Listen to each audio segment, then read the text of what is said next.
दोस्तों, आज आप सुनेंगे गैस्टन लेरू के बहुत ही मशहूर novel the mystery of the yellow room का दूसरा भाग। अगर आपने इसका पहला भाग अभी तक नहीं सुना है तो उसे सुनने के लिए ऊपर आई बटन पर क्लिक करें या फिर नॉवल की प्लेलिस्ट पर जाएं। तो चलिए शुरू करते हैं आज की कहानी, the mystery of the yellow room का दूसरा भाग। छठा अध्याय। जब हम किले के पास पहुंचे तो हमने देखा कि 4 पुलिस वाले किले की मीनार की पहली मंजिल पर बने एक छोटे से दरवाजे के सामने गश्त लगा रहे थे। मीनार की ये पहली मंजिल पहले जेल के रूप में इस्तेमाल की जाती थी और गिरफ्तारी के बाद गार्ड मिस्टर बर्नियर और उसकी पत्नी को यहीं कैद करके रखा गया था। रॉबर्ट डार्जेक हमें एक बड़े दरवाजे के माध्यम से किले के आधुनिक हिस्से में ले गए, जो मार्किज नाम के एक छतरीनुमा ढांचे से ढका हुआ था। रूलेटा बिल की नजरें लगातार प्रोफेसर के दस्ताने पहने हुए हाथों पर ही टिकी हुई थी। जब हम पुराने फर्नीचर से सजे एक छोटे से कमरे में पहुंचे तो मिस्टर डार्जेक ने रूलेटा बिल से पूछा, आप क्या चाहते हैं? आपसे हाथ मिलाना। डार्जेक पीछे हट गए। इसका क्या मतलब है? ये बिल्कुल साफ था कि उन्होंने और मैंने दोनों ने समझ लिया था कि मेरा दोस्त मिस स्टैंगरसन पर किए गए हमले के लिए उन्हें ही संदिग्ध मान रहा था। उसे पीले कमरे की दीवार पर खून से सने हाथों के निशान की बात याद थी। मैंने डार्जेक को करीब से देखा। उसका चेहरा काफी विचलित और अजीब सा दिखाई दे रहा था। उसने अपना दाहिना हाथ आगे बढ़ा दिया और बोला, क्योंकि आप मिस्टर सैनक्लेयर के मित्र हैं जिन्होंने मेरी समय समय पर बहुत मदद की है, इसलिए मैं आपके हाथ मिलाने के प्रस्ताव को स्वीकार करता हूँ। रूलेटा बिल ने उसका बढ़ा हुआ हाथ पकड़ा ही नहीं। उसकी बजाय उसने सरासर झूठ बोला। देखिए सर, मैंने रूस में कई साल बिताए हैं और वहाँ मैंने बिना दस्तानों के हाथ मिलाने की आदत डाली है। अब मुझे लगा कि डार्जेक खुलकर अपने गुस्से का इजहार करेंगे, लेकिन हुआ इसका एकदम उल्टा। उन्होंने बड़े ही शांत तरीके से अपने हाथों के दस्ताने उतारकर हमें दिखाए। उनके हाथों पर कोई घाव के निशान नहीं थे। अब आप संतुष्ट हैं? उन्होंने पूछा। नहीं, रूलेटा बिल ने कहा। फिर वो मेरी तरफ मुड़ा और मुझसे बोला, अगर तुम थोड़ी देर के लिए हमें अकेला छोड़ दो तो मैं तुम्हारा आभारी रहूंगा। मैं सिर झुकाकर वहां से बाहर निकल गया। करीब 20 मिनट तक मैं किले के सामने टहलता रहा। ये रूलेटा बिल के दिमाग में आखिर चल क्या रहा था? क्या वो रॉबर्ट डार्जेक को हमलावर मान रहा था? लेकिन वो व्यक्ति जो कुछ ही दिनों में मिस स्टैंगरसन से विवाह करने वाला था, अपनी मंगेतर को मारने की कोशिश क्यों करेगा? और फिर तभी मेरे कानों में वो बेमतलब वाले शब्द गूंजने लगे जो रूलेटा बिल ने कहे थे। गिरजाघर के निकट स्थित भवन ने रत्ती भर आकर्षण नहीं खोया, ना ही बगीचे ने अपनी चमक। मैं रूलेटा बिल से वापस मिलने और इस बारे में उससे सवाल करने के लिए बेचैन हो उठा। उसी पल वो दोनों कमरे से बाहर निकल आए और आश्चर्यजनक रूप से मैंने देखा कि वो बड़े ही करीबी मित्र बन गए थे। रूलेटा बिल ने मुझसे कहा, हम पीले कमरे में जा रहे हैं, तुम भी चलो, और फिर उसके बाद हम यहीं कहीं आसपास में नाश्ता कर लेंगे। मिस्टर डार्जेक ने कहा, नाश्ता तो आप मेरे साथ ही करेंगे? अरे नहीं धन्यवाद, हम किले के पास वाली सराय में नाश्ता कर लेंगे, रूलेटा बिल ने कहा, और नाश्ते के बाद हम फिर से काम शुरू करेंगे। मैं अपना लेख लिखूंगा और बेहतर होगा कि आप जाकर उसे मेरे ऑफिस में जमा करा दें। क्या आप मेरे साथ पेरिस नहीं लौटेंगे? नहीं, मैं यहीं रहूंगा। मैंने हैरानी से रूलेटा बिल को देखा। वो काफी गंभीरता से बोल रहा था और रॉबर्ट डार्जेक को भी जरा सी भी हैरानी नहीं हो रही थी। हम किले की उस विशाल मीनार के पास से गुजर ही रहे थे कि तभी हमें किसी के रोने की आवाज सुनाई दी। इन्हें गिरफ्तार क्यों किया गया है? रूलेटा बिल ने पूछा। ये मेरी ही वजह से हुआ है। कल मैंने मैजिस्ट्रेट के सामने कहा था कि ये बात समझ से परे है कि गार्ड ने रिवॉल्वर की आवाज सुनकर कपड़े पहनकर अपने कमरे से लैब तक की इतनी बड़ी दूरी सिर्फ 2 मिनट में कैसे तय कर ली, क्योंकि गोली चलने के बाद 2 मिनट से अधिक नहीं बीते थे जब उसकी मुलाकात डैडी जैक से हुई थी। हाँ, ये बात तो वाकई संदिग्ध है, रूलेटा बिल ने कहा। क्या उन्होंने पूरे कपड़े पहने हुए थे? जी हाँ मिस्टर रूलेटा बिल, वो पूरी तरह से कपड़े पहने हुए थे। उनके कपड़ों का कोई भी हिस्सा गायब नहीं था।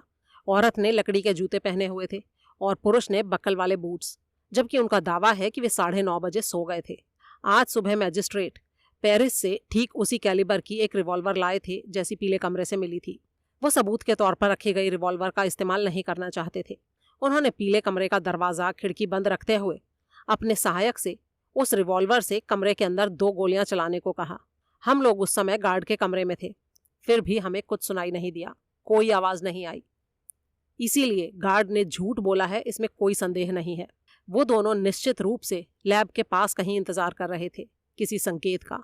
हाँ, ये सच है कि उन्हें इस अपराध का सूत्रधार नहीं ठहराया जा सकता, लेकिन उनकी मिलीभगत की संभावना से इनकार नहीं किया जा सकता। इसी कारण मिस्टर मार्क्यूए ने उन्हें तुरंत गिरफ्तार कर लिया। रूलेटा बिल बोला, अगर वो अपराध में सहायक होते तो यहाँ कभी नहीं रहते। जब लोग किसी अपराध में सहायक होते हैं और सबूतों के साथ खुद को कानून के हवाले कर देते हैं, तो आप सुनिश्चित हो सकते हैं कि वो सहायक नहीं है। मैं नहीं मानता कि इस घटना में अपराधी का कोई सहायक था।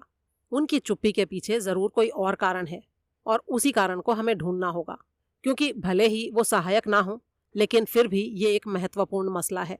अब तक हम एक खाई के ऊपर बने पुराने पुल को पार करते हुए ओक के पेड़ों के बगीचे में प्रवेश कर गए थे। यहाँ के ओक के पेड़ सैकड़ों साल पुराने थे। उनकी पीली पत्तियां सूखी हुई थीं और ऊंची शाखाएं काली और मुड़ी हुई थीं।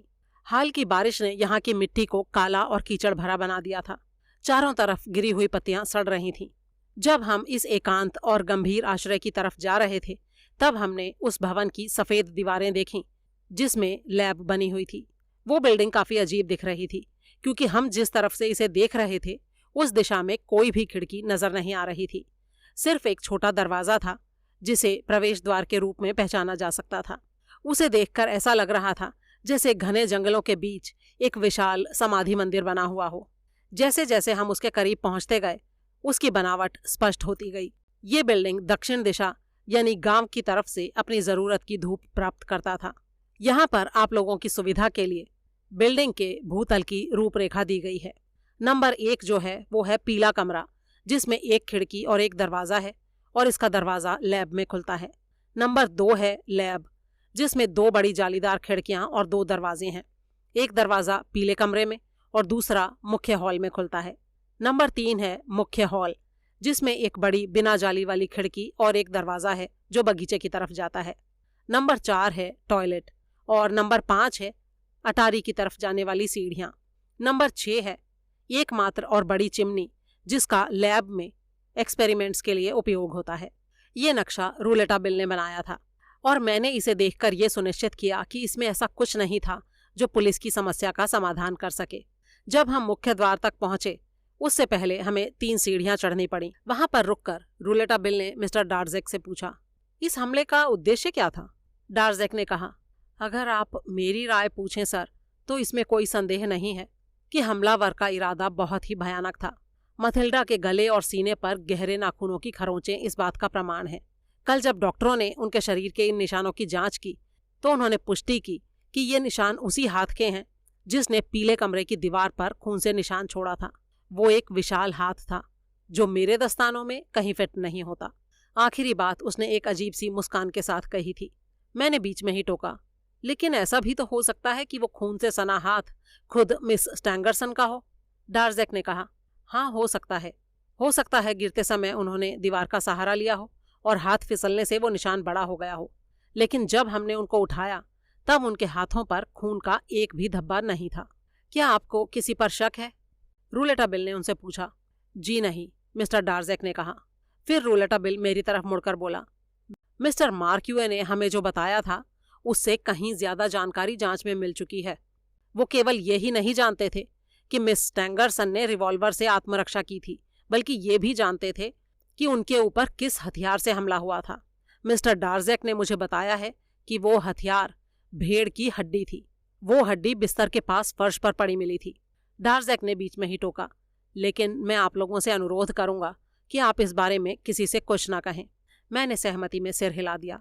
मिस्टर डार्जेक ने कहा, वो हड्डी काफी बड़ी थी और उसके सिरे पर खून के धब्बे थे। वो पुरानी थी और उसकी हालत देखकर ये लगा कि उसे पहले भी किसी अपराध में इस्तेमाल किया गया था। मैजिस्ट्रेट की यही राय थी। उन्होंने इसे पेरिस की लैब में परीक्षण के लिए भेज दिया है। उनका मानना है कि इसके ऊपर न सिर्फ हाल की वारदात का खून है, बल्कि पुराने अपराध के सूखे हुए खून के धब्बे भी हैं। और उस हड्डी के सिरे का जो आकार है वो जख्म के निशान से मेल भी खाता है। मुझे पूरा यकीन है कि यह हमला काफी घातक हो सकता था। अगर मिस स्टैंगरसन ने रिवॉल्वर का उपयोग करके हमलावर का प्रतिरोध न किया होता, उन्होंने गोली चलाकर हमलावर के हाथ को घायल कर दिया, जिससे वो हड्डी को छोड़कर भाग गया। लेकिन दुर्भाग्य से मैडम को गोली लगने से पहले ही हमलावर ने उनके सिर पर वार कर दिया था, जिससे वो करीब करीब बेहोश होकर गिर पड़ी।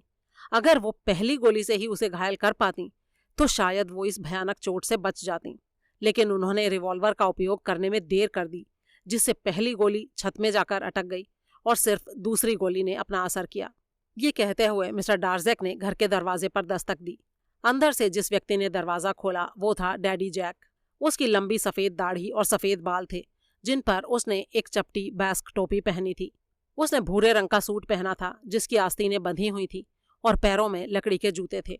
आइए दोस्तों, मिस्टर डार्ज़ेक को देखकर उसने कहा। क्या घर में कोई और नहीं है डैडी जैक? डार्ज़ेक ने पूछा।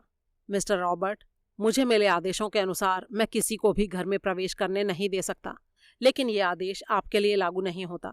जांच अधिकारियों को जो देखना था उन्होंने वो देख लिया है और सारे विवरण भी तैयार कर लिए हैं। रूलेटा बिल ने बीच में ही टोकते हुए कहा। माफ कीजिएगा मिस्टर जैक, इससे पहले कि हम और आगे बढ़ें, मैं आपसे एक सवाल पूछना चाहता हूँ। उस शाम क्या आपकी मालकिन ने अपने बाल रिबन से बांधे थे? जी नहीं, मेरी मालकिन कभी इस तरह बाल नहीं बांधती थी, और उस दिन भी उन्होंने ऐसे नहीं बांधे थे। उन्होंने हमेशा की तरह अपने बालों को ऊपर खींचकर पीछे की तरफ जूड़ा बांधा था, ताकि उनका सुंदर माथा साफ दिखाई दे। ये सुनने के बाद रूलेटा बिल ने अपने आप में ही कुछ गुनगुनाते हुए मेन हॉल के दरवाजे की जांच करनी शुरू कर दी। उसने देखा कि दरवाज़ा ऑटोमेटिक रूप से बंद हो जाता है और कभी भी खुला नहीं रह सकता। उसे खोलने के लिए एक चाबी की ही ज़रूरत होती है। इसके बाद हम मेन हॉल में प्रवेश कर गए। हॉल आकार में छोटा था, अच्छी तरह से रोशन था, और फर्श पर लाल रंग की चौकोर टाइलें बिछी हुई थीं। आहा, तो यही वो खिड़की है जिससे हमलावर भागा था, रूलेटा बिल ने कहा। डैडी जैक बोले, वो लगातार यही कह रहे हैं सर, लेकिन अगर वो इस रास्ते से भागा होता तो हम उसे कैसे नहीं देख पाते? मिस्टर स्टैंगरसन, मैं और गार्ड, हम में से कोई भी अंधा नहीं है सर। रूलेटा बिल ने खिड़की खोल दी और उसके पल्लों का निरीक्षण करने लगा। अपराध के वक्त क्या ये पल्ले बंद थे? जी हाँ, बंद थे, और अंदर से लोहे की कुंडी भी लगी हुई थी। मैं पूरी तरह से आश्वस्त हूँ कि हमलावर इस रास्ते से नहीं भागा। क्या कहीं खून के निशान हैं डैडी जैक? जी हाँ, बाहर पत्थर पर हैं, लेकिन वो किसका खून है पता नहीं। आहा, रास्ते पर पैरों के निशान भी दिख रहे हैं। मिट्टी काफी गीली थी। इसे मैं बाद में देखूंगा डैडी जैक। डैडी जैक ने आपत्ति जताते हुए कहा। ये बकवास है, मैं फिर से कहता हूँ, हमलावर इस रास्ते से नहीं भाग सकता। तो फिर किस रास्ते से भागा है? अब ये मुझे कैसे पता होगा? रूलेटा बिल ने हर चीज का बारीकी से निरीक्षण किया। वो घुटनों के बल बैठकर एक एक टाइल की जांच करने लगा। इसी बीच डैडी जैक बोले जा रहा था। आपको कुछ नहीं मिलेगा सर, अब तो सब कुछ गंदा हो गया है। कई लोग इसके ऊपर चल चुके हैं।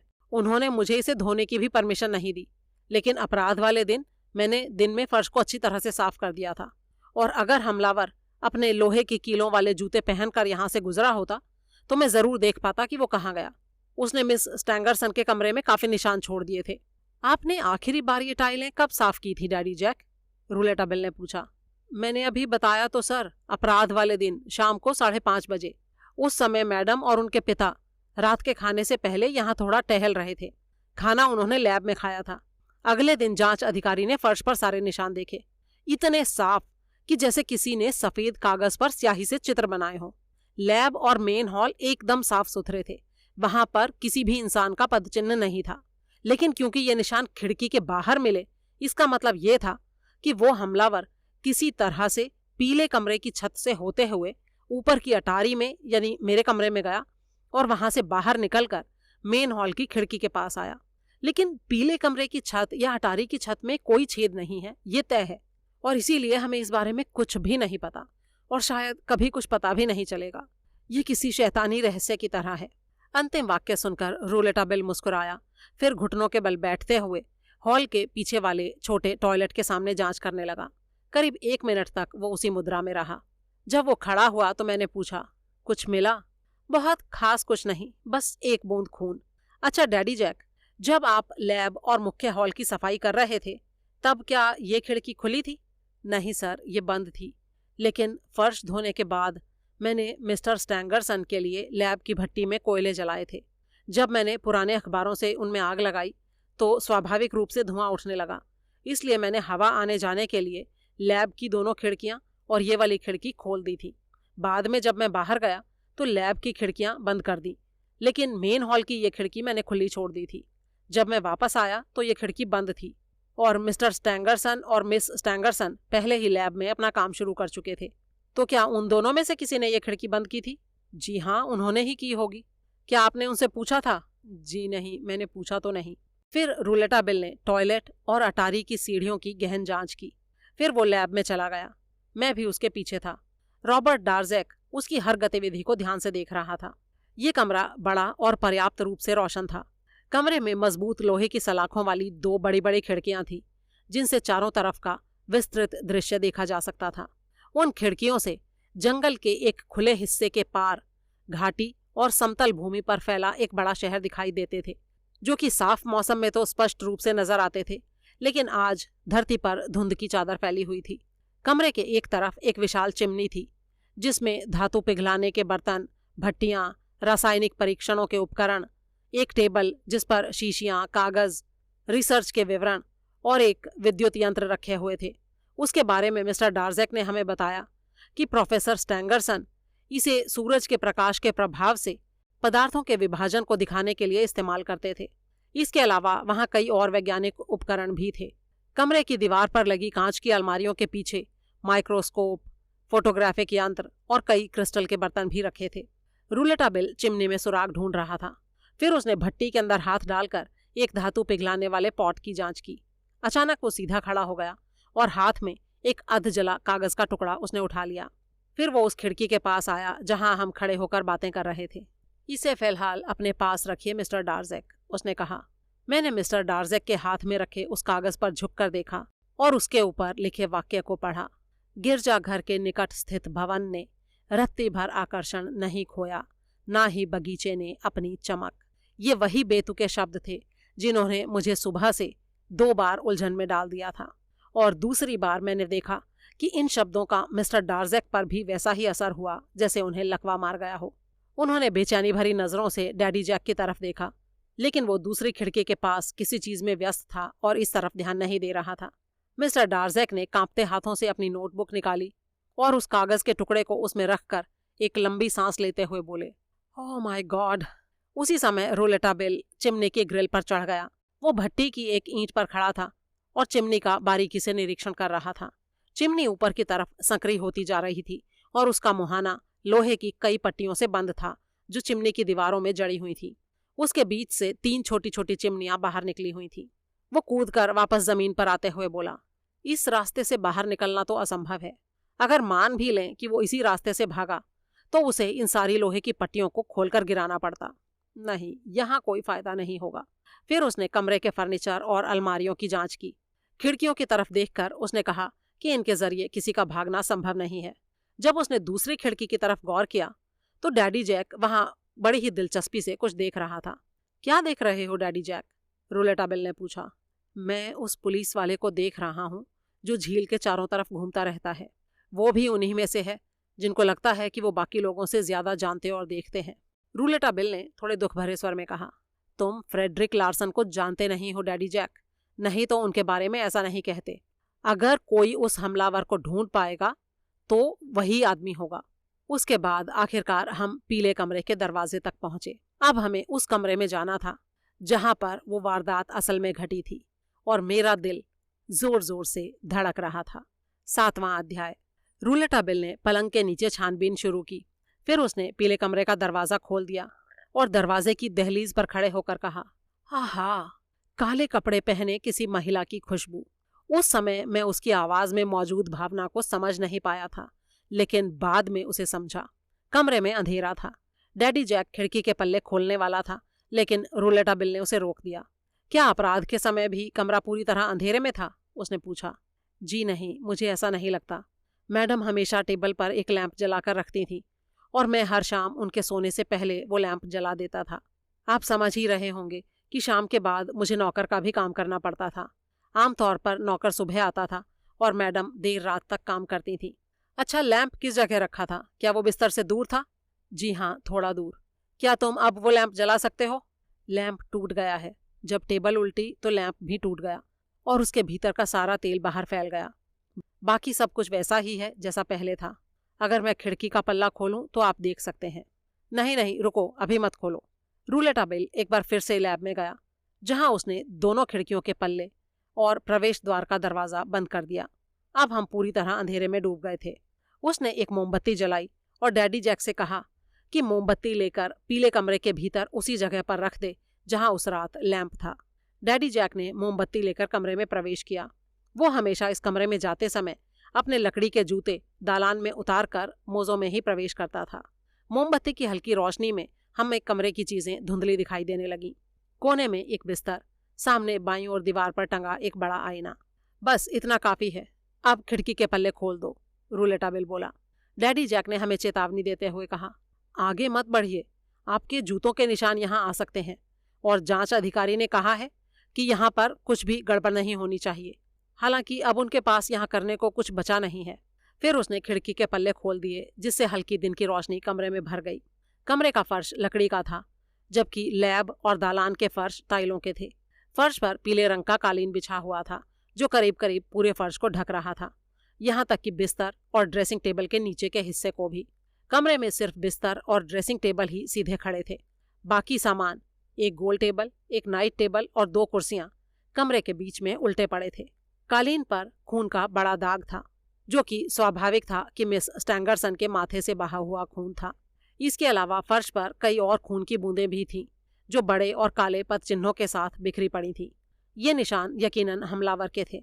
दीवार पर भी खून से सने हाथों के निशान थे, जिनसे पता चल रहा था कि घायल व्यक्ति ने अपने खून से सने हाथ से दीवार का सहारा लिया था। दीवार पर कुछ और हल्के हाथों के निशान भी दिखाई दे रहे थे। मैंने उत्तेजना भरे स्वर में कहा, अरे देखो इस खून के निशान को। हमलावर जरूर अंधेरे में सोच रहा होगा कि यहाँ कोई दरवाजा है। उसने गलती से दीवार पर हाथ रखा और दरवाजा खोजने की कोशिश की, और इसीलिए इस पीली दीवार पर उसके हाथों के निशान रह गए। मुझे नहीं लगता कि इतने विशाल और शक्तिशाली हाथों वाली बहुत सी हस्तियां होंगी। हाथ के अंगूठे का निशान नहीं दिखाई दे रहा है, सिर्फ हथेली का प्रिंट है। लेकिन अगर हम इस निशान का पीछा करें तो हम देख सकते हैं कि कैसे उसने दीवार पर हाथ फेरते हुए दरवाजा ढूंढा और फिर उसका ताला खोलने की कोशिश की। रूलेटाबिल हंसा और बोला, बात तो तुम्हारी सही है, लेकिन बस एक प्रॉब्लम है, ताले पर खून का कोई निशान नहीं है। तो इससे क्या साबित होता है? मैंने पूछा। उसने ताला अपने बाएं हाथ से खोला होगा जो सही सलामत था, जबकि उसका दायां हाथ घायल था, डैडी जैक ने तेज आवाज में कहा। उसने ताला खोला ही नहीं। हम बेवकूफ नहीं हैं। जब हमने दरवाजा तोड़ा तब हम 4 लोग यहाँ पर मौजूद थे। मैंने फिर से कहा, यह हाथ कितना अजीब है और कितना बड़ा। रूलेटाबिल बोला, ये एक बिल्कुल सामान्य हाथ है जिसका आकार दीवार पर रगड़ने के कारण विकृत हो गया है। उस आदमी ने दीवार पर हाथ पहुंचा था और उसकी हाइट करीब 5 फुट 8 इंच रही होगी। ये तुम कैसे कह सकते हो रूलेटाबिल? दीवार पर हाथ के निशान की ऊंचाई से। इसके बाद रूलेटाबिल दीवार पर मौजूद गोली के निशान की जांच करने लगा। ये एक गोल आकार का छेद था। उसने कहा, ये गोली सीधे चलाई गई थी, ना ऊपर से ना नीचे से। फिर वो दरवाजे के पास गया और ताले और कुंडी की जांच करने लगा।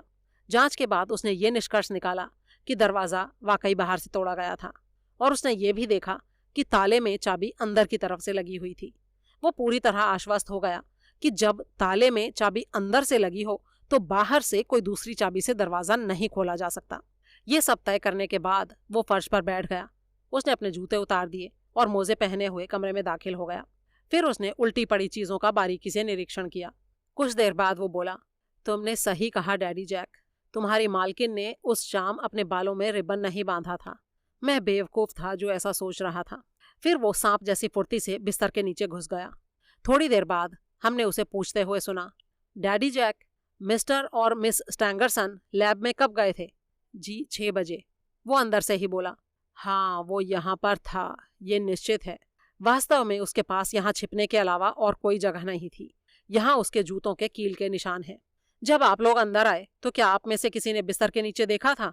जी हाँ सर, तुरंत ही देखा था। यहाँ तक कि हमने बिस्तर को हटाकर भी देखा था। और गद्दों के बीच में? जी, बिस्तर पर सिर्फ एक ही गद्दा था और उसी पर मैडम को लिटाया गया था। मिस्टर स्टैंगरसन और गार्ड तुरंत उसे हटाकर लैब में ले गए थे। गद्दे के नीचे कुछ भी नहीं था, बस एक धातु की जाली थी जो किसी चीज या व्यक्ति को छिपाने के लिए काफी नहीं थी। याद रखिए, हम 4 लोग थे और हमारी नजरों से कुछ भी नहीं बचा था। कमरा बहुत छोटा है और इसमें बहुत कम फर्नीचर था जो फिलहाल घर के पिछले हिस्से में रखा हुआ है। मैंने हिम्मत करके एक संभावना सबके सामने रखी। शायद वो गद्दे में छिपकर भाग गया हो। गद्दे के अंदर ऐसी रहस्यमय घटनाओं में कुछ भी संभव हो सकता है। शायद घबराहट में मिस्टर स्टैंगरसन और चौकीदारों ने ध्यान नहीं दिया होगा कि वो दुगना वजन उठा रहे हैं, और खासकर तब अगर चौकीदार भी हमलावर का साथी हो। ये सुनकर रूलेटा बिल हंसने लगा। डैडी जैक ने कहा, जांच अधिकारी भी यही मान रहे थे और उन्होंने गद्दे की बहुत सावधानी से जांच की थी, लेकिन बाद में उन्हें इस विचार पर हंसना पड़ा जैसे अभी आपके दोस्त हंस रहे हैं, क्योंकि आज तक किसी ने भी कभी ऐसा गद्दा नहीं देखा होगा जिसके अंदर छुपने की जगह हो। ये महसूस करके मुझे भी हंसी आ गई कि मैंने एक बड़ी ही हास्यास्पद बात कह दी थी। असल में ऐसे मामलों में समझना मुश्किल होता है कि तर्क कब और कहाँ शुरू या खत्म होते हैं। रूलेटा बिल अभी भी बिस्तर के नीचे था। उसने वहीं से कहा, यहाँ का कालीन अपनी जगह से हटा हुआ है, इसे किसने हटाया? हमने ही हटाया सर। जब हमें हमलावर नहीं मिला तो हमने सोचा कि कहीं फर्श में कोई गड्ढा तो नहीं है। अरे नहीं, यहाँ कोई गड्ढा नहीं है। क्या यहाँ कोई अंडरग्राउंड कमरा है? रूलेटा बिल ने पूछा। जी नहीं सर, ऐसा कोई कमरा नहीं है, लेकिन इससे भी हमारी खोज बंद नहीं हुई और मैजिस्ट्रेट और उनके सहायकों ने फर्श की हर तख्ती को बारीकी से जांच किया। वे ऐसे जांच कर रहे थे मानो इसके नीचे कोई छुपा हुआ तहखाना हो। रूलेटा बिल अब बिस्तर के नीचे से निकल आया था। उसकी आंखें चमक रही थीं और नथुने फड़क रहे थे। वो अभी भी घुटनों के बल ही था और उसी तरह से घुटनों के बल घूमते हुए वो पूरे कमरे का कोना कोना घूमने लगा, जैसे हर चीज को सूंघ रहा हो। कमरे में सिर्फ एक साधारण 4 पैरों वाली मेज थी, जिसमें कोई विशेषता नहीं थी जो इसे किसी के छिपने की जगह बना सके। वहां कोई अलमारी भी नहीं थी। मिस मथिल्डा अपने कपड़े किले में ही रखती थी। रूलेटा बिल ने दीवारों को नाक से सूंघा, हाथों से उनकी सतह को टटोला। फिर उसने पीले कागज की परत को अपनी उंगलियों से छुआ और छत की तरफ बढ़ा। उसने कमरे की मेज पर एक कुर्सी रखी, उस पर चढ़कर छत को जांचने लगा। इसी मेज को पूरे कमरे में खिसकाते हुए उसने छत के हर इंच की बारीकी से जांच की। फिर वो खिड़की के पास गया और लोहे की सलाखों और पल्लों की जांच की। आखिरकार उसने संतोष से कहा, अब मैं आश्वस्त हूँ। डैडी जैक ने पूछा, क्या आपको लगता है कि जब मैडम की हत्या की कोशिश की जा रही थी और वो मदद के लिए चिल्ला रही थी, तब वो किसी तरह की कैद में थी? रूलेटा बिल ने कहा, हाँ, पीला कमरा किसी लोहे की तिजोरी की तरह बंद था। मैंने कुछ सोचते हुए कहा, इसीलिए तो मेरे द्वारा पढ़े गए सारे रहस्यों में से ये सबसे ज्यादा आश्चर्यजनक है। एडगर एलन पो की कहानी द मर्डर्स इन द रू मॉर्ग में भी इतना पेचीदा मामला नहीं था। उस कहानी में भी अपराध की जगह ऐसे ही बंद थी, लेकिन वहां पर एक खिड़की थी जिससे हमलावर बंदर भाग सकता था। लेकिन यहाँ तो कोई भी रास्ता नहीं है। दरवाजा भीतर से बंद था, खिड़की की लोहे की सलाखें भी मजबूती से लगी थी। यहाँ से तो एक मक्खी भी अंदर या बाहर नहीं जा सकती थी। हाँ, वाकई बिल्कुल ऐसा ही है, रूलेटा बिल ने कहा। डैडी जैक बड़बड़ाया, मैंने तो पहले ही कहा था, ये शैतान है, बेतेदू बोंदेऊ। अरे 1 मिनट रुको, क्या तुम्हें कुछ सुनाई दे रहा है? चुप रहो, चुप रहो। उसने हमें शांत रहने का इशारा किया और जंगल के पास वाली दीवार की तरफ बढ़कर ध्यान से सुनने लगा, मानो कुछ ऐसा सुन रहा हो जो हम नहीं सुन सकते थे। कुछ देर बाद उसने कहा, वो जवाब दे रहा है, मुझे उसे मारना होगा। वो बहुत शातिर है, लेकिन वो बेतेदू बोंदेऊ है। वो हर रात सेंट जेनेविएव की कब्र पर प्रार्थना करने जाता है और कोई उसे छूने की हिम्मत नहीं करता, इस डर से कि माँ आंजेनू उनको श्राप दे देंगी। तुम्हारा ये बेतेदू बोंदेऊ कितना बड़ा है? रूलेटा बिल ने उससे पूछा। वो करीब एक छोटे रिट्रीवर कुत्ते के आकार का है, एक राक्षस। मुझे पहले तो कई बार लगा कि उसी ने हमारी मैडम का गला दबाया है, लेकिन अब लगता है कि मेरा वो विचार गलत था। बेतेदू बोंदेऊ लोहे की कील वाले जूते नहीं पहनता, ना ही रिवॉल्वर चलाता है, और उसके हाथ भी वैसे नहीं हैं। रूलेटा बिल कुछ देर सोचता रहा, फिर उसने पूछा, अच्छा डैडी जैक, तुमने उस बैस्क हैट या रुमाल के बारे में कुछ नहीं बताया जो यहाँ मिले थे? उनको तो मैजिस्ट्रेट अपने साथ ले गए। देखो डैडी जैक, मैंने उन दोनों चीज़ों को नहीं देखा है, फिर भी मैं तुम्हें बता सकता हूँ कि वो कैसे दिखते थे। रुमाल बड़ा था, नीले रंग का, और उसके ऊपर लाल धारियाँ थीं, और हैट एक पुराना बैस्क हैट था जैसा तुमने अभी पहन रखा है। अरे, आप तो जादूगर हैं। आपको कैसे पता चला कि रुमाल नीला है और उसके ऊपर लाल धारियां हैं? क्योंकि अगर रुमाल नीला और लाल धारियों वाला नहीं होता तो उसे कभी ढूंढा नहीं जा सकता था, रूलेटा बिल ने मुस्कुराते हुए कहा। फिर उसने अपनी जेब से एक कागज का टुकड़ा और एक कैंची निकाली और पैरों के निशानों की तरफ झुक गया। उस कागज को एक निशान पर रखकर उसने काटना शुरू किया और थोड़ी ही देर में उस निशान का एक सटीक सांचा उसके पास था। उसे मेरे हाथ में थमाते हुए उसने आग्रह किया कि मैं उसे संभाल कर रखूं। फिर वो खिड़की के पास गया और उसने बाहर तालाब के पास खड़े फ्रेडरिक लार्सन की तरफ इशारा करते हुए डैडी जैक से पूछा कि क्या उस जासूस ने भी पीले कमरे के अंदर इस तरह से खोज की थी। जवाब दिया रॉबर्ट डार्जैक ने, नहीं, वो कहता है कि पीले कमरे की अब और जांच की ज़रूरत नहीं है। उसने ये भी कहा कि हमलावर बहुत साधारण तरीके से यहाँ से भागा है और आज शाम तक वो बता देगा कि उसने ऐसा कैसे किया। ये सुनते ही रोलेटा बिल का चेहरा पीला पड़ गया। ओह, क्या लार्सन ने वो सच्चाई जान ली है जिसका मैं सिर्फ अंदाजा लगा पाया हूँ। वो बहुत चालाक है, बहुत ही होशियार, और इसके लिए मैं उसकी तारीफ करता हूँ। लेकिन आज हमें पुलिस के काम से भी ज्यादा कुछ करना होगा। अनुभव में मिली सीख से अलग कुछ करना होगा। हमें अपने तर्क और नतीजों को सही दिशा में ले जाना होगा। फिर वो तेजी से बाहर की तरफ भागा, इस चिंता में कि महान प्रसिद्ध फ्रेडरिक शायद उम्मीद कर रहा हो कि वो पीले कमरे के रहस्य को सुलझाने में उसकी मदद करेगा। मैंने उसे दरवाजे पर ही पकड़ा और कहा, शांत हो जाओ दोस्त, शांत हो जाओ। क्या तुम अपने काम से संतुष्ट नहीं हो? उसने गहरी सांस लेते हुए कहा, मैं बहुत संतुष्ट हूँ। मैंने बहुत कुछ खोजा है, ये देखो। और फिर उसने अपनी जेब से एक कागज का टुकड़ा निकाला जिसमें उसने किसी महिला के सिर से निकाला हुआ हल्के रंग का बाल रखा हुआ था। 8वां अध्याय। 2 मिनट बाद जब रूलेटा बिल मुख्य हॉल की खिड़की के नीचे बगीचे में मिले पैरों के निशानों की जांच कर रहा था, किले का एक नौकर हमारी तरफ आया। उसने मिस्टर डार्जैक से कहा, मिस्टर रॉबर्ट, मजिस्ट्रेट साहब मिस स्टैंगरसन से पूछताछ कर रहे हैं। डार्जैक तुरंत शैटो की तरफ दौड़ लिया। उसके पीछे पीछे हम दोनों भी थे, लेकिन पुलिस वालों ने हमें दूसरी मंजिल की सीढ़ियों पर चढ़ने नहीं दिया जहां पर मिस स्टैंगरसन थी, इसलिए हमें नीचे ही इंतजार करना पड़ा। जब हम इंतजार कर रहे थे तब मिस स्टैंगरसन के कमरे में ये हो रहा था। फैमिली डॉक्टर ने देखा कि उनकी हालत अब पहले से काफ़ी बेहतर थी, लेकिन उन्हें डर था कि उनकी तबीयत फिर से बिगड़ सकती थी, जिससे बाद में वो गवाही देने में असमर्थ हो सकती थी। इसीलिए उन्होंने जांच अधिकारी को तुरंत सूचित करना अपना कर्तव्य समझा और मैजिस्ट्रेट ने तुरंत ही पूछताछ करने का निर्णय ले लिया।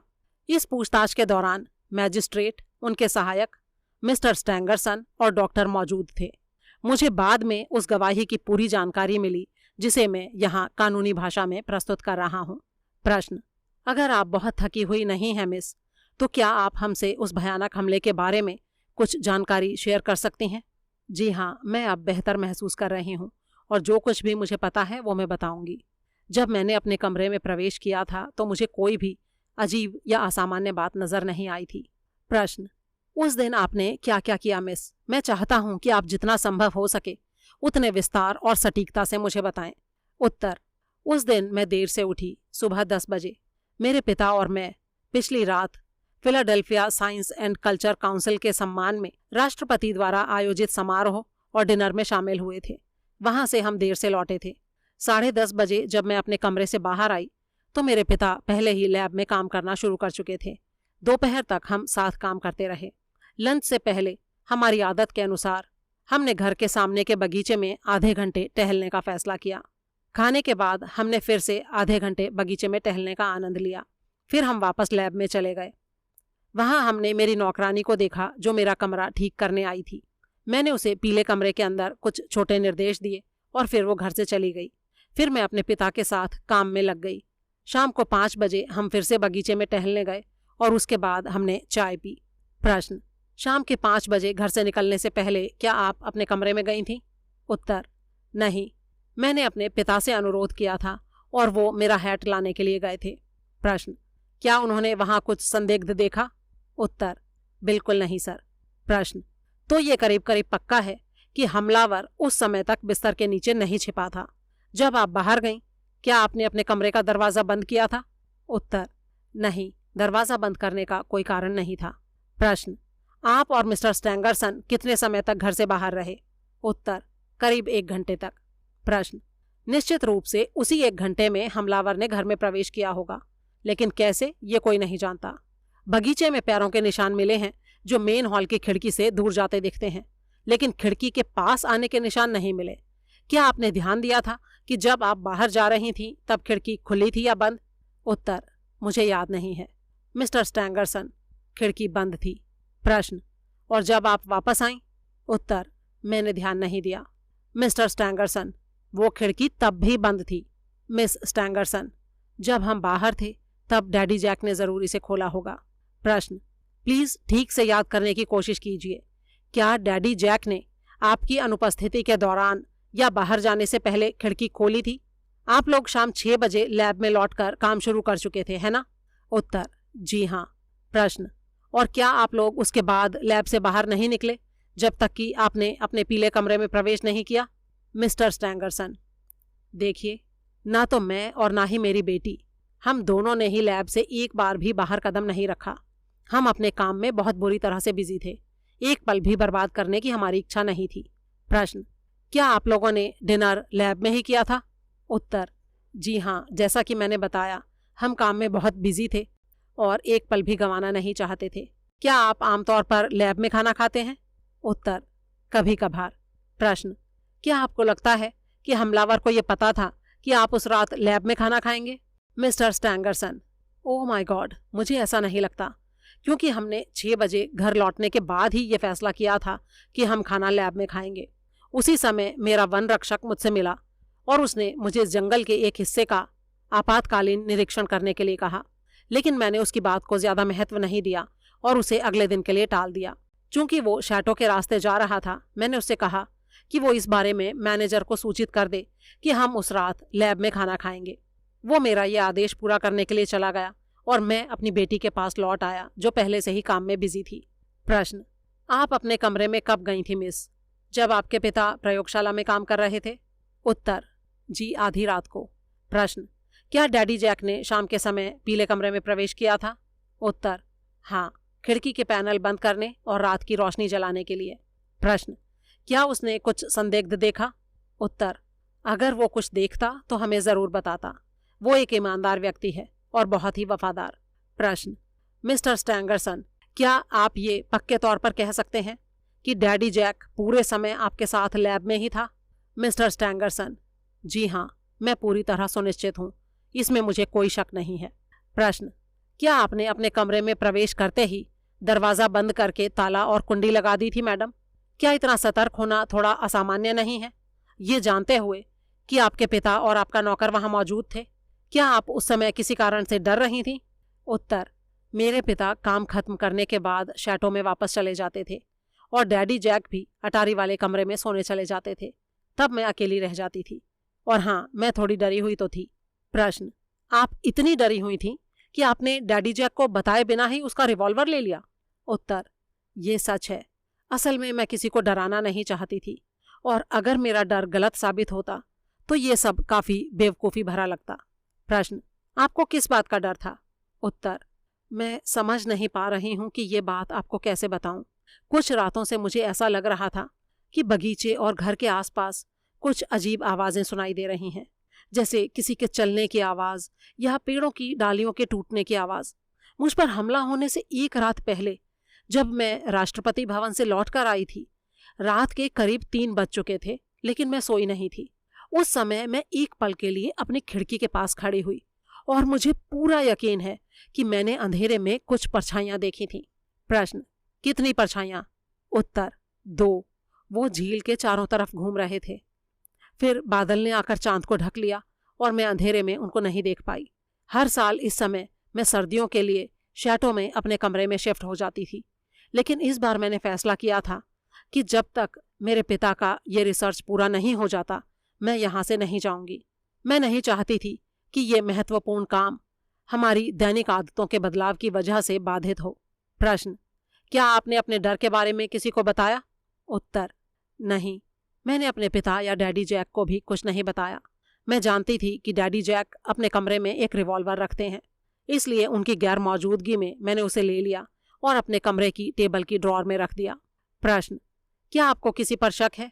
क्या आपका कोई दुश्मन है? उत्तर, नहीं, ऐसा कोई नहीं है। प्रश्न, क्या आप समझती हैं कि आपकी ये अतिरिक्त सतर्कता संदेह पैदा कर सकती है?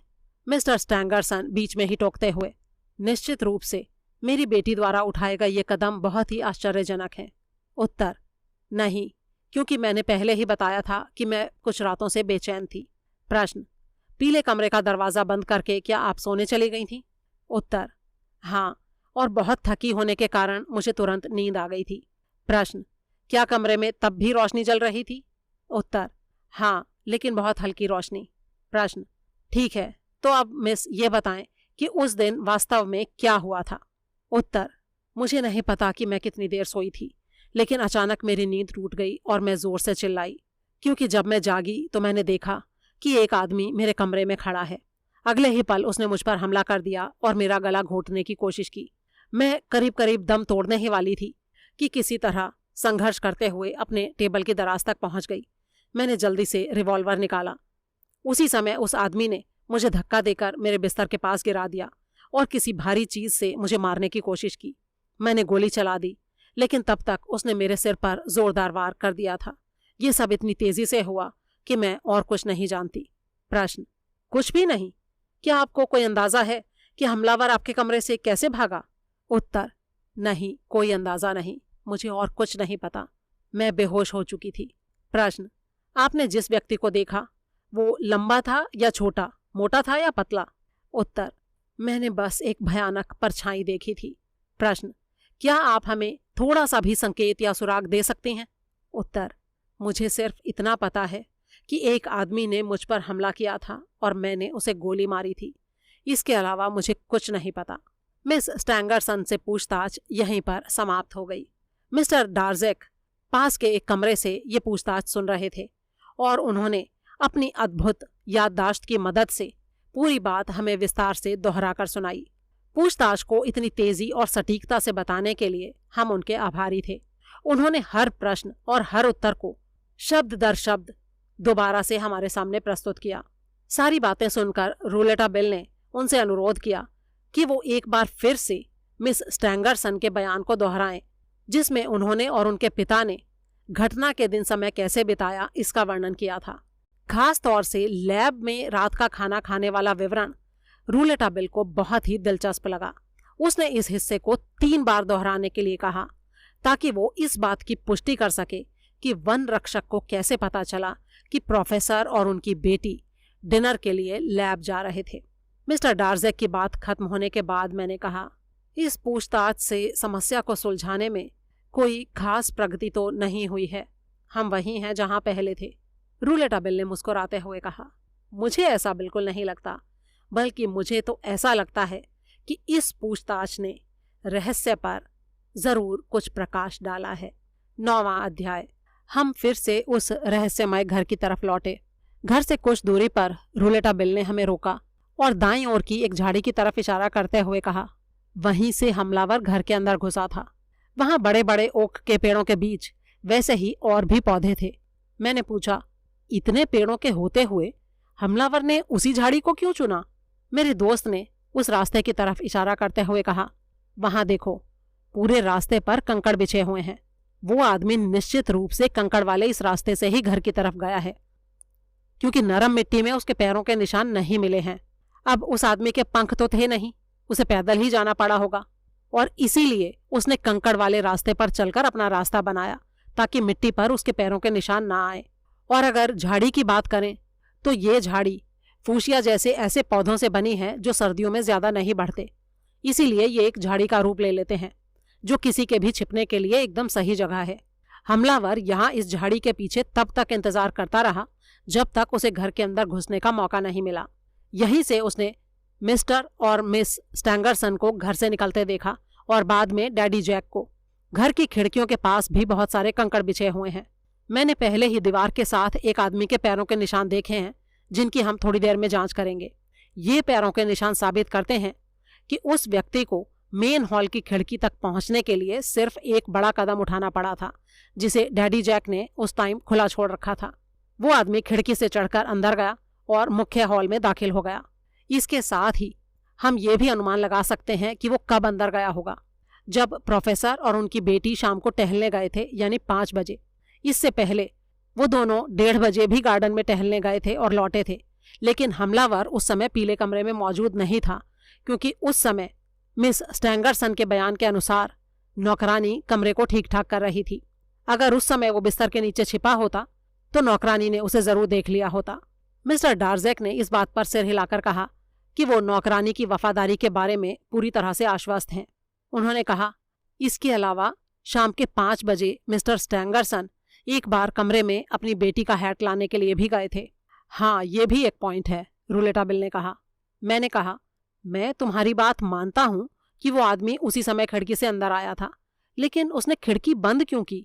क्योंकि ये ऐसा काम था जो निश्चित रूप से उन लोगों का ध्यान आकर्षित कर लेता जिन्होंने इसे खुला छोड़ा था। रूलेटाबिल ने कुछ सोचते हुए कहा, शायद खिड़की तुरंत बंद नहीं की गई होगी, लेकिन अगर उसने खिड़की बंद की थी तो वो घर से 12 गज दूर कंकड़ वाली सड़क के मोड़ पर उगे हुए 3 ओक के पेड़ों के कारण था। मिस्टर डार्जेक ने उत्सुकता से पूछा, आपका क्या मतलब है? मैं आपको सब कुछ बाद में समझाऊंगा, जब मुझे लगेगा कि इस समझाने का सही समय आ गया है। लेकिन अगर मेरा अनुमान सही है तो इस घटना में इससे महत्वपूर्ण और कुछ नहीं हो सकता। क्या आपको हमलावर के बारे में भी कोई जानकारी है? मिस्टर डार्जेक ने पूछा। नहीं सर, ये मुझे नहीं पता कि हमलावर कौन है, लेकिन चिंता मत कीजिए, मैं जल्दी ही ये भी पता लगा लूंगा। इस बात पर मैंने देखा कि मिस्टर डार्जेक बहुत ही बेचैन हो गए थे। मेरा युवा दोस्त भी शायद यही सोच रहा था, इसलिए उसने सीधे सीधे सवाल पूछ लिया, मिस्टर डार्जेक, क्या आप नहीं चाहते कि मैं हमलावर को ढूंढूं? ओह, मैं तो उस दुष्ट को अपने हाथों से मार देना चाहता हूं। वो एकदम से इतनी तेज आवाज में बोले कि हम हैरान रह गए। मेरा दोस्त बोला, हाँ, इस बात का तो मुझे पूरा यकीन है, लेकिन आपने मेरे सवाल का जवाब नहीं दिया। मिस्टर डार्जेक ने इसके बाद भी कुछ नहीं कहा। फिर हम उस झाड़ी के पास से गुजरे और हमने उसके अंदर झांक कर देखा। वहां किसी के छिपने के स्पष्ट निशान थे, यानी रूलेटाबिल का अंदाजा एक बार फिर से सही था। उसने मुझसे वो कागज का सांचा मांगा जिसे उसने मुझे ध्यान से रखने के लिए दिया था। फिर उसने उसे लेकर झाड़ी के पीछे मौजूद पैरों के निशानों से मिलाया। वो एकदम मेल खा रहे थे। फिर वो हमें उस जगह से बाईं तरफ ले गया और उसने कहा, वो दीवार के किनारे किनारे बढ़ते हुए इस झाड़ी और सूखी नाली को लांघ गया था। ये देखो, झील की तरफ जाने वाले इस छोटे रास्ते के सामने ये उसका यहाँ से बाहर निकलने का सबसे नजदीकी रास्ता था। लेकिन दोस्त, तुम्हें कैसे पता कि वो झील की तरफ गया था? मैंने पूछा। वो इसलिए क्योंकि फ्रेडरिक लार्सन सुबह से ही यहाँ घूम रहे हैं। एक पल के लिए भी वो झील की सीमा से नहीं हटे। वहां पर जरूर कुछ महत्वपूर्ण निशान है। थोड़ी देर बाद हम झील के पास पहुंच गए। ये एक छोटा सा जलाशय था जिसके चारों तरफ सरकंडे उगे हुए थे और जिसके ऊपर कुछ कमल के पत्ते तैर रहे थे। फ्रेडरिक ने शायद हम लोगों को वहां आते हुए देख लिया था, लेकिन उन्होंने ज्यादा दिलचस्पी नहीं दिखाई क्योंकि वो उस वक्त अपनी छड़ी से कुछ हिला डुला रहे थे जो हमें दिखाई नहीं दे रहा था। रूलेटाबिल ने कहा, देखो, यहाँ भी उस भागे हुए आदमी के पैरों के निशान हैं।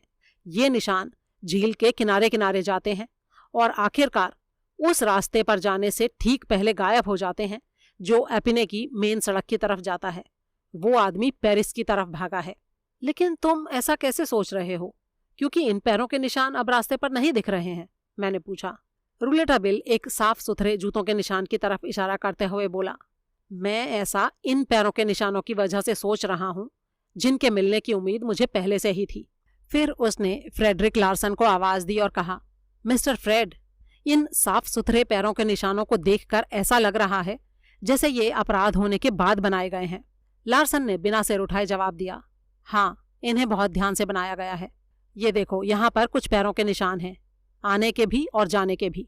रूलेटाबिल बोला, और उस आदमी के पास एक साइकिल भी थी। वहां पर साइकिल के निशान देखकर जो साफ सुथरे वाले पैरों के निशानों का अनुसरण कर रहे थे, मैंने सोचा कि अब मैं इसमें हस्तक्षेप कर सकता हूं। मैंने कहा, अब मैं समझ गया, साइकिल की मौजूदगी उस हमलावर के बड़े पैरों के निशान के गायब हो जाने की व्याख्या करती है। हमलावर अपने कील वाले जूते पहनकर साइकिल पर भाग गया और उसका साथी, जिसने साफ सुथरे जूते पहने थे, झील के किनारे उसके लिए साइकिल लेकर इंतजार कर रहा होगा। जरूर ऐसा ही है। अरे नहीं नहीं, ऐसा कुछ नहीं है। मुझे तो शुरू से ही उम्मीद थी कि ऐसे निशान मिलेंगे। ये हमलावर के निशान नहीं हैं। वो एक ही आदमी था, उसका कोई साथी नहीं था। ये देखो। रूलेटाबिल ने उन जगहों की तरफ इशारा करते हुए कहा जहां भारी जूतों के दबाव से मिट्टी धंस गई थी। देखो, पहले वो आदमी यहाँ बैठा, फिर उसने अपने कील वाले जूते उतार दिए जो उसने सिर्फ भ्रम पैदा करने के लिए पहने थे। उनको वो अपने साथ ही ले गया। कील वाले जूते उतारने के बाद उसने अपने असली जूते पहने और शांति से धीरे धीरे अपनी साइकिल को चलाकर मेन सड़क तक ले गया, क्योंकि उसने इस ऊबड़ खाबड़ रास्ते पर उसे चलाने की हिम्मत नहीं की। इससे यह भी साफ हो जाता है कि मिट्टी नरम होने के बावजूद साइकिल के पहियों से बने निशान इतने हल्के क्यों थे। अगर उसके ऊपर कोई आदमी सवार होता तो उसका वजन मिट्टी में पहियों को और गहराई तक धंसा देता। आप समझे तुम, यहाँ सिर्फ एक ही आदमी था और वो साइकिल को चला कर ले जा रहा था, उस पर बैठकर नहीं। लार्सन ने प्रशंसा भरी नजरों से मेरे दोस्त को देखा और बोले, शानदार, बहुत बढ़िया, शाबाश। वैसे अगर यहाँ पर एक साइकिल इस वक्त होती तो हम तुम्हारी बात के पीछे के तर्क को साबित भी कर सकते थे। मिस्टर डार्जेक, क्या किले में कोई साइकिल है? मिस्टर डार्जेक ने कहा, जी नहीं है। मैंने अपनी साइकिल 4 दिन पहले पेरिस भेज दी थी, जब मैं अपराध से पहले आखिरी बार शैटो में आया था। लार्सन ने बड़े ही ठंडे स्वर में कहा, यह अफसोस की बात है। और मिस्टर रूलेटाबिल, अगर हम इसी स्पीड से आगे बढ़ते रहे तो हम दोनों जल्दी ही सेम नतीजे पर पहुंचेंगे। वैसे क्या आपको इस बारे में कोई अंदाजा है कि हमलावर पीले कमरे से कैसे भागा? जी हाँ, मुझे अंदाजा है, मेरे दोस्त ने कहा। लार्सन बोला, मुझे भी है, और मुझे ये भी यकीन है कि हम दोनों का विचार आपस में मेल खाएगा। लेकिन मैजिस्ट्रेट के सामने अपनी बात रखने से पहले मैं अपने प्रमुख से एक बार बात करना चाहता हूँ। बस उन्हीं का इंतजार कर रहा हूँ। आज दोपहर को वो यहाँ आ रहे हैं। वो आज लैब में मैजिस्ट्रेट के सामने इस केस से जुड़े सभी लोगों को बुलाएंगे। ये काफी दिलचस्प होगा, लेकिन ये अफसोस की बात है कि आप वहां पर मौजूद नहीं रह पाएंगे। रूलेटाबिल ने बड़े ही आत्मविश्वास से कहा, मैं वहां मौजूद रहूंगा। लार्सन ने व्यंग्य भरी नजरों से उसे देखा, जैसे उसकी हंसी उड़ा रहा हो। फिर वो बोला, आप अपनी उम्र के हिसाब से थोड़े अद्भुत हैं। आप एक बेहतरीन जासूस बन सकते थे अगर आपका तरीका थोड़ा बेहतर होता। मैंने पहले भी कई बार देखा है, आप तर्क बहुत ज्यादा लगाते हैं। अपनी आंखों के सामने जो देखते हैं उसके अनुसार आप खुद को नहीं चलाते। खून से भरे रुमाल और दीवार पर हाथ के लाल निशान के बारे में आप क्या कहेंगे? आपने दीवार पर खून के धब्बे देखे, लेकिन मैंने सिर्फ उनका रुमाल देखा है। रूलेटाबिल बोला, हमलावर मिस स्टैंगरसन के रिवॉल्वर से घायल हुआ था। उनकी चलाई गोली हमलावर के हाथ में लगी थी। लार्सन ने कहा, हाँ, ये पूरी तरह से एक सहज अवलोकन है, लेकिन आप कुछ ज्यादा ही तर्कसंगत हो रहे हैं। ये बात आपको मुश्किल में डाल सकती है। आपने सही कहा कि मिस स्टैंगरसन ने गोली चलाई थी, लेकिन आपकी ये बात बिल्कुल गलत है कि उन्होंने हमलावर के हाथ में गोली मारी थी। मैंने रुमाल की जांच की थी, उस पर छोटे छोटे गोल गोल लाल धब्बे थे और पैरों के निशानों के पास भी खून की कुछ बूंदें थी, जो ये साबित करती हैं कि हमलावर के हाथ पर कोई चोट नहीं आई थी। असल में उसकी नाक पर चोट लगी थी। जो खून टपका वो उसकी नाक से टपका था। उसने अपनी नाक से बहते हुए खून को अपने हाथ और रुमाल पर गिरने दिया और फिर उसने अपना हाथ दीवार पर पोंछा। ये जानकारी बहुत ही महत्वपूर्ण है, क्योंकि हमलावर के हाथ पर चोट लगने की कोई जरूरत नहीं थी। रूलेटाबिल कुछ देर सोचता रहा, फिर बोला, मैं ज्यादा कुछ नहीं कहूंगा मिस्टर फ्रेड लार्सन, लेकिन इतना जरूर कहूंगा कि आपने पहले ही हमलावर के बारे में एक धारणा बना ली है।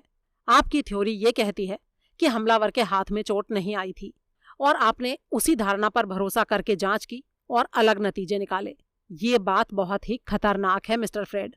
किसी पहले से बनाई धारणा पर निर्भर होकर सबूतों की तलाश करना, ये तरीका आपको असली सुरागों और उनसे जुड़े तर्कों से बहुत दूर ले जाएगा। आप भटक सकते हैं। फ्रेडरिक लार्सन ने उसकी इस बात का कोई जवाब नहीं दिया। उन्होंने कंधे उचकाए और फिर अपने मजबूत डंडे से रास्ते में पड़े पत्थरों पर प्रहार करते हुए तेजी से दूसरी तरफ चले गए। रूलेटाबिल के चेहरे पर एक विजयी मुस्कान थी। वो बोला, मैं उनको हरा दूंगा, महान फ्रेडरिक को हरा दूंगा, चाहे वो कितने भी बुद्धिमान हो, लेकिन मैं पक्का उन्हें हराऊंगा। ये कहते कहते वो नाचने लगा, लेकिन अचानक रुक गया। उसकी आंखें मिस्टर डार्जेक पर जम गईं, जो चिंतित मुद्रा में पैरों के निशानों के पास पड़े सुंदर निशानों को देख रहे थे। उनमें कोई अंतर नहीं था। हमें लगा कि एक पल के लिए वो बेहोश हो जाएंगे। उनकी डरी हुई निगाहें हमसे बचने की कोशिश करती रहीं और उनका हाथ अजीब ढंग से कांपने लगा। फिर उन्होंने कहा कि उन्हें शैटो में वापस जाना होगा और वो चले गए। ये तो बुरा हुआ, रूलेटाबिल ने कहा। वो थोड़ा चिंतित दिखाई दे रहा था। उसने अपनी जेब से एक सफेद कागज का टुकड़ा निकाला और उसे कैंची से उन साफ जूतों के निशानों के आकार में काट लिया। फिर उसने इस नए सांचे और पुराने सांचे को मिलाया। दोनों एकदम एक जैसे थे। कुछ देर की चुप्पी के बाद उसने कहा, मैं अभी भी मानता हूं कि मिस्टर रॉबर्ट डार्जेक एक ईमानदार व्यक्ति हैं। फिर वो मुझे लेकर सराय की तरफ जाने वाले रास्ते पर चल पड़ा। हम सराय को दूर से ही देख सकते थे। एक बड़े रास्ते के किनारे एक छोटे से झाड़ीदार पेड़ के पास। 10वां अध्याय। डॉन जॉन नाम की उस सराय में देखने लायक कुछ भी खास नहीं था। ये शायद 2 शताब्दियों जितनी पुरानी थी। उसके साइन बोर्ड के नीचे दरवाजे के पास एक व्यक्ति खड़ा था जिसके चेहरे पर असंतोष के भाव थे। जब हम उसके पास पहुंचे तो उसने पूछा कि हमें कुछ चाहिए क्या। जब हमने उससे कहा कि हम नाश्ता करना चाहते हैं तो उसने कहा कि उस समय इसके पास राशन नहीं है। ये कहते समय उसने जिस तरह से हमें देखा वो निश्चित रूप से संदेहास्पद था। आप हमें अंदर आने दे सकते हैं, हम पुलिस वाले नहीं हैं, रूलेटा बिल ने उससे कहा, और एक तरह से सराय के मालिक की इच्छा के विरोध ही जबरदस्ती अंदर घुस गया। मैं भी उसके पीछे था। चिमने में अच्छी खासी आग जल रही थी।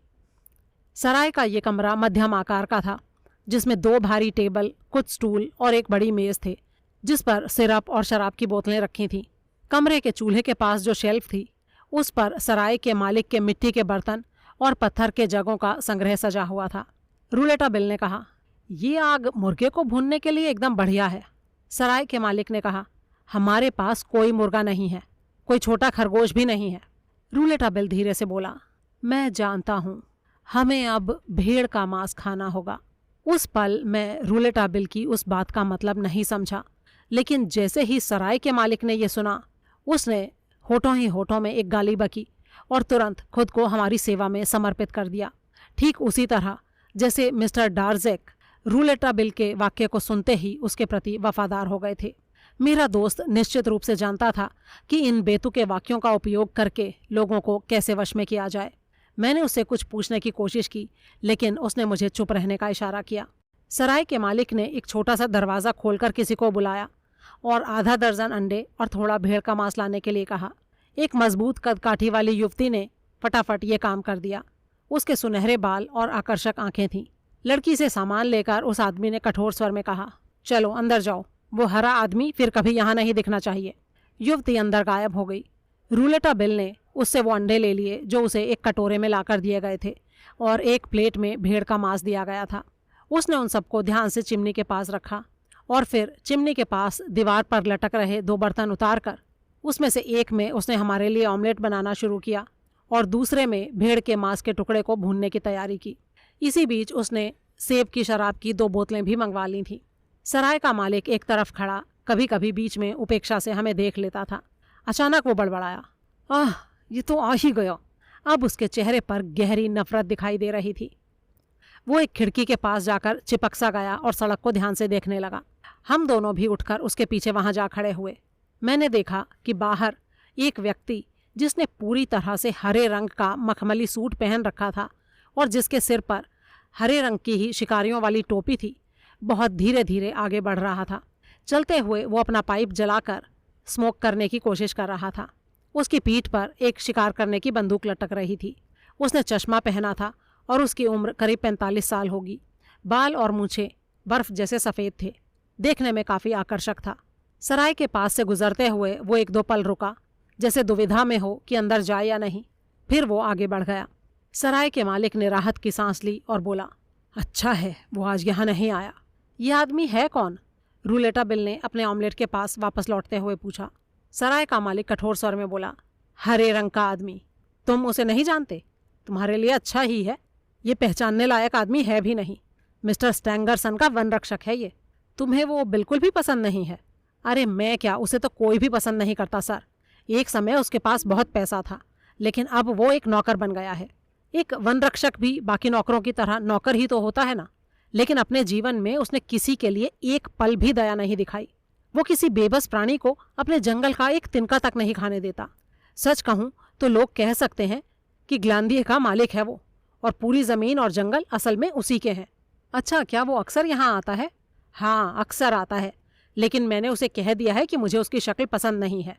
पिछले 1 महीने से यहाँ नहीं आया। वो कहता है उसके पास समय नहीं है, और होगा भी कैसे। सेंट मिशेल की 3 लिली नाम की बिल्डिंग की मालकिन का दिल जीतने में बहुत बिजी जो है। दौजों की सराय उसके लिए कभी थी ही नहीं। नीच आदमी। कोई भी ईमानदार व्यक्ति उसे सहन नहीं कर सकता। किले के चौकीदारों की नजरें अगर उस पर पड़ जाती हैं तो वो तो निगाहें ही फेर लेते हैं। ओह, तो इसका मतलब है किले के चौकीदार ईमानदार लोग हैं? हाँ बिल्कुल हैं। और फिर भी उन्हें गिरफ्तार कर लिया गया, तो इससे क्या साबित होता है? लेकिन खैर छोड़ो, मैं दूसरों के मामलों में दखल नहीं देना चाहता। अच्छा ये बताओ, मैडम स्टैंगरसन पर हुए हमले के बारे में तुम्हारी क्या राय है? मेरे दोस्त ने पूछा। बेचारी, उस हमले के बारे में क्या राय दूं? वो एक बहुत ही अच्छी महिला है, उसे इस इलाके में हर कोई बहुत प्यार करता है, और यही मेरी भी राय है। और इसके अलावा भी बहुत कुछ है, लेकिन इसमें किसी और की दखल अंदाजी की कोई ज़रूरत नहीं है। रूलेटाबिल ने इसके बाद कुछ नहीं पूछा।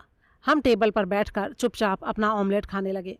तभी एक बुजुर्ग महिला ने सराय का दरवाज़ा धकेल कर दहलीज पर कदम रखा। उसके कपड़े फटे पुराने थे, हाथ में एक छड़ी थी जिसका सहारा लिए वो खड़ी थी। उसका सिर कांप रहा था और उसके सफ़ेद बाल उसके झुर्रियों वाले माथे पर बेतरतीब लटक रहे थे। सराय का मालिक बोला, माँ अंजेनु, आप यहाँ? बहुत दिनों से आपको देखा नहीं। मैं बहुत बीमार थी, मरने ही वाली थी।